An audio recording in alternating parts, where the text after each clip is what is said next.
Hello everyone, I'm Divya, your math facilitator. So I'm here with a very important update for you.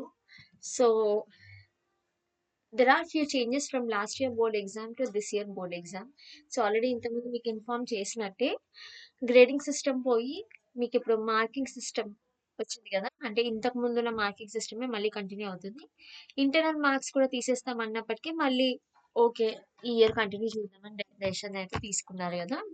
So అదే కాకుండా ఇప్పుడు ఇంకొక change ఏంటి అంటే, మీకు ఇన్ జనరల్ లాస్ట్ ఇయర్ వరకు అడిషనల్స్ ఇచ్చేవాళ్ళు అనమాట. అంటే మీకు మెయిన్ ఆన్సర్ బుక్లెట్ అని ఇలా ఉండేది. సో నథింగ్ బట్ ఇలా పిన్ పేజ్ లా ఉంటుంది, ఓకే, డబుల్ పేజ్ అది ఇచ్చేవాళ్ళు. ఇది మెయిన్ ఆన్సర్ బుక్లెట్, దీంతో పాటు అడిషనల్ బుక్లెట్స్ మీకు ఇచ్చేవాళ్ళు. అడిషనల్ బుక్లెట్స్ అంటే మళ్ళీ అడిషనల్ షీట్స్ ఇచ్చేవాళ్ళు. లాస్ట్లో మీరు నెంబర్ ఆఫ్ అడిషనల్స్ మెన్షన్ చేసేవాళ్ళు అనమాట. ఇప్పుడు మీకు ఇలా ఇవ్వరు. సో ఈ సిస్టమ్ పోయి మీకు డైరెక్ట్గా బుక్లెట్ ప్రొవైడ్ చేస్తున్నారు. ఓకేనా? సో ఈ బుక్లెట్లో మరి ఎన్ని పేజెస్ ఉంటాయి అంటే 24 పేజెస్ ఉంటాయి. ఓకేనా? సో మీకు ఇచ్చే బుక్లెట్లో టోటల్ 24 పేజెస్ ఉంటాయి. ఓకే, అండ్ ఈ 24 పేజెస్ ఎలా ఉంటాయో కూడా ఇప్పుడు నేను మీకు ఎక్స్ప్లెయిన్ చేస్తాను. సో ఈ 24 పేజెస్ ఈచ్ పేజ్లో ఒక 24 లైన్స్ ఉండేలా ఉంటుంది అనమాట. అంటే మీకు ఇప్పుడు ఇది ఒక పేజ్ అనుకోండి, ఇందులో ఒక 24 లైన్స్ ఉంటాయి. బ్రాడ్ రూల్ బుక్లో ఉన్నట్టుగా ఒక 24 లైన్స్ ఉంటాయి. సో మీరు ఆ లైన్స్ మీద రాయాల్సి ఉంటుంది. ఓకేనా? మ్యాథ్స్ కూడా సేమ్ ఇలాగే లైన్స్తోనే వస్తుంది బుక్లెట్. ఓకే, ప్లెయిన్ బుక్లెట్ రాదు మ్యాథ్స్కి. మ్యాథ్స్కి కూడా సేమ్ లైన్స్తో బుక్లెట్ అనేది వస్తుంది. ఓకేనా? అండ్ ఈ బుక్లెట్లో ఈచ్ పేజ్ మీద మీకు బార్ కోడ్ ఉంటుంది. ఓకే, సో ఆ బార్ కోడ్తో ఆ బుక్లెట్ ఎవరిది అనేది తెలుసుకోవచ్చు. సో ప్రతి పేజ్ మీద ఉంటుంది. సో అంత సేఫ్టీ సెక్యూరిటీ అనమాట. ఓకే, సో ఇదొకటి. సో ఇప్పుడు అర్థమైంది కదా, మీకు ఒక బుక్లెట్ ఇస్తారు, 24 పేజెస్ ఉంటాయి, అండ్ మీరు మళ్ళీ అడిషనల్ అడగడానికి ఛాన్స్ లేదు. ఓకే, సో మీరు ప్రాపర్గా రాయాలి. ఎక్కువ పేజెస్ రాస్తే ఎక్కువ మార్క్స్ వస్తాయి అన్నట్టు కాదు. ఏ సబ్జెక్ట్ అయినా 24 పేజెస్లో అయిపోతుంది. సో చూసుకొని ప్రాపర్గా టు ద పాయింట్ కరెక్ట్గా రాయండి. ఓకేనా? సో ఈచ్ పేజ్లో 24 లైన్స్ ఉంటాయి, అండ్ మ్యాథ్స్ కూడా సేమ్ ఇలాగే రూల్డ్ పేపర్స్ వస్తాయి, ప్లెయిన్ పేపర్స్ రావు. ఓకేనా? మీరు ఫస్ట్ పేజ్లో ఇలా ఓఎంఆర్ షీట్ ఉంటుంది, మీకు ఇక్కడ డిస్ప్లే చేస్తున్నట్టు. సెకండ్ పేజ్ నుంచి మీరు ఆన్సర్స్ అనేవి స్టార్ట్ చేయొచ్చు. క్లియర్? సో ఇక్కడ మనము అడిషనల్స్ ట్రై చేసేది ఏం లేదు కాబట్టి మీకు ఇంపార్టెంట్గా మీరు తెలుసుకోవాల్సింది ఓఎంఆర్ గురించి. సో ఓఎంఆర్ ఇలా ఉంటుంది. ఓఎంఆర్ మీరు చూస్తే ఇందులో 3 పార్ట్స్ ఉన్నాయి ఓఎంఆర్లో. Part 1, part 2, part 3. Okay, part 1, part 2, part 3.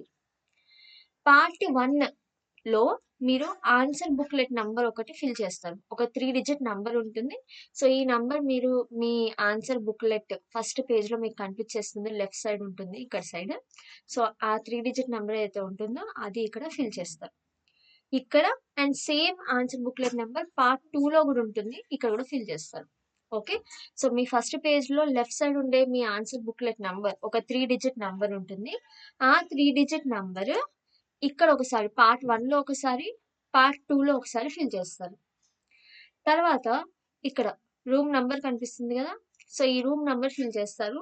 Okay, మీరు ఏ రూమ్లో అయితే ఉన్నారో ఆ రూమ్ నంబర్ 01 కానీ 02 కానీ బోర్డు మీద ఆల్రెడీ రాస్తారు. సో ఆ నంబర్ ఫిల్ చేస్తారు.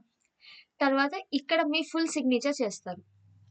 ఓకే, సో ఇంతే మీరు ఫిల్ చేయాల్సింది, ఇంతే ఓఎంఆర్ షీట్లో. ఆన్సర్ బుక్లెట్ నెంబర్ ఏదైతే ఉంటుందో అది పార్ట్ 1లో ఒకసారి, పార్ట్ 2లో ఒకసారి ఫిల్ చేసిన తర్వాత ఇక్కడ మీ సిగ్నేచర్ ఫిల్ చేయాలి, ఇక్కడ రూమ్ నెంబర్ ఫిల్ చేయాలి, అంతే. ఇక్కడ ఇన్విజిలేటర్ సైన్ ఉంటుంది. సింగిల్ ఇన్విజిలేటర్ ఉంటే ఓన్లీ 1 సైన్, ఇద్దరు ఉంటే 2 సైన్స్ ఉంటాయి. ఓకేనా? సో ఇది మీరు ఫిల్ చేయాల్సిన థింగ్స్. సో ఏమేమి ఫిల్ చేస్తారు? ఒకటి ఆన్సర్ బుక్లెట్ నంబర్. ఓకే, ఎక్కడెక్కడ ఫిల్ చేస్తారు? పార్ట్ 1లో, పార్ట్ 2లో. నెక్స్ట్ రూమ్ నంబర్ ఫిల్ చేస్తారు. నెక్స్ట్ సిగ్నేచర్ చేస్తారు. ఇంతే మీరు చేయాల్సింది. పార్ట్ 3 అయితే మనం అసలే టచ్ చేయొద్దు. ఓకే, మనకు సంబంధించిన విషయం కాదు. క్లియర్? సో ఇది కాకుండా ఇక్కడ ఇక్కడ మీ డీటెయిల్స్ కనిపిస్తున్నాయి చూడండి. Father name, mother name, date of birth, roll number, school, date of exam, ఇవన్నీ ఫిల్ చేసే ఉంటాయి. ఓకే, అన్ని ఫిల్ చేసే ఉంటాయి. ఎగ్జామ్ ఒకటి, name of the exam if in case లేకపోతే మీరు రాయాల్సి ఉంటుంది. Okay, subject name. ఓకే, అంతే. అంతకు మించి ఇంక ఇక్కడ మీరు ఫిల్ చేయడానికి డీటెయిల్స్ ఏమీ లేవు. ఓకేనా? ఇవన్నీ కూడా ఇప్పుడు మీకు మండే రోజు ఇంగ్లీష్ ఎగ్జామ్ ఉంది కదా. సో ఈ ఇంగ్లీష్ ఎగ్జామ్కి అండ్ నెక్స్ట్ డే ఉండే మ్యాథ్స్ ఎగ్జామ్కి మీకు శాంపిల్ బుక్లెట్స్ అనేవి మీ స్కూల్కి ఆల్రెడీ వచ్చేసాయి. సో అవి మీకు ఇస్తారు. సో యాక్చువల్లీ నేను ఇక్కడ చూపించేది కూడా శాంపిల్ బుక్లెట్ నుంచి. ఓకే, ఇక్కడ ఉంది చూడండి, ఎస్ఎస్సి ప్రీ ఫైనల్ ఎగ్జామినేషన్స్ అని. సో ఈ శాంపిల్ గవర్నమెంట్ ఇచ్చింది, అదే మీకు చూపిస్తున్నాను. సో మీకు ఎస్ఎస్సి ఫైనల్ ఎగ్జామ్స్ అని ఉంటుంది మీకు ఫైనల్ ఎగ్జామ్ వచ్చినప్పుడు. అండ్ ఇక్కడ శాంపిల్ కాబట్టి ఇక్కడ డీటెయిల్స్ ఫిల్ అయ్యి లేవు, కానీ మీకు జనరల్గా మీ ఓఎంఆర్ షీట్లో డీటెయిల్స్ అనేవి ఫిల్ అయి ఉంటాయి. అండ్ ఇక్కడ స్కూల్ దగ్గర మీరు ఇప్పుడు రేపు మీకు వచ్చే ఓఎంఆర్ షీట్లో మీ స్కూల్ నేమ్ ఉంటుంది. ఓకేనా?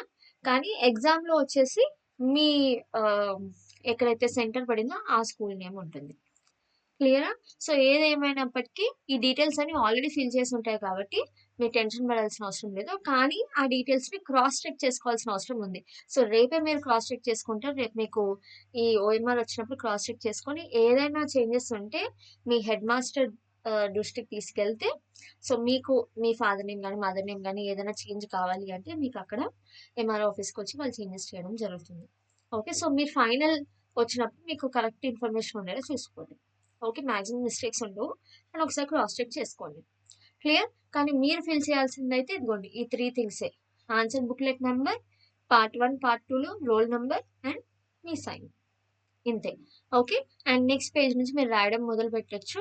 మ్యాథ్స్కి కూడా రూల్డ్ పేపరే ఉంటుంది కాబట్టి కొంచెం చూసుకొని నీట్గా రాయండి. ఓకేనా? So this is the major change. ఎందుకంటే లాస్ట్ టైం మీకు ఎలా ఉండేదంటే లాస్ట్ ఇయర్ వరకు డబల్ షీట్ ఉండేది, దాని మీద అడిషనల్స్ ఇచ్చేవాళ్ళు అండ్ అడిషనల్ నెంబర్ కౌంట్ చేసి ఆ మెయిన్ షీట్ మీద రాయాల్సి వచ్చేది. కానీ ఇప్పుడు అదంతా ఏం లేదు, సింగిల్ బుక్లెట్ ఉంటుంది. సో ఆ సింగిల్ బుక్లెట్నే మీ మీ కంప్లీట్, ఇంకా అడిషనల్స్ ఏవి లేవు. ఇంకా ఒక్క దాంట్లోనే ఆ 24 పేజెస్లో మీరు ఎగ్జామ్ ఫినిష్ చేయాల్సి ఉంటుంది అండ్ హ్యాపీగా ఫినిష్ అవుతుంది. మీరు టెన్షన్ పడాల్సిన అవసరం లేదు. పేజెస్ సరిపోవు అన్న మాట ఏం రాదు, అందరికి పేజెస్ సరిపోతాయి. ఓకేనా? సో టు ద పాయింట్ కరెక్ట్గా రాయండి. ఓకేనా? So this is the most important information I wanted to give you. And classes కూడా స్టార్ట్ చేశారు. సో రేపటి నుంచి మీకు క్లాస్ వస్తుంది. కానీ మీ వాల్యుబుల్ ఇన్ఫర్మేషన్ ఫీడ్బ్యాక్ నాకు కామెంట్స్లో డెఫినెట్గా మెన్షన్ చేయండి, so that I will know what you are thinking and what classes you need. Thank you so much. Bye bye. Take care. Do share this video with all your friends. Thank you.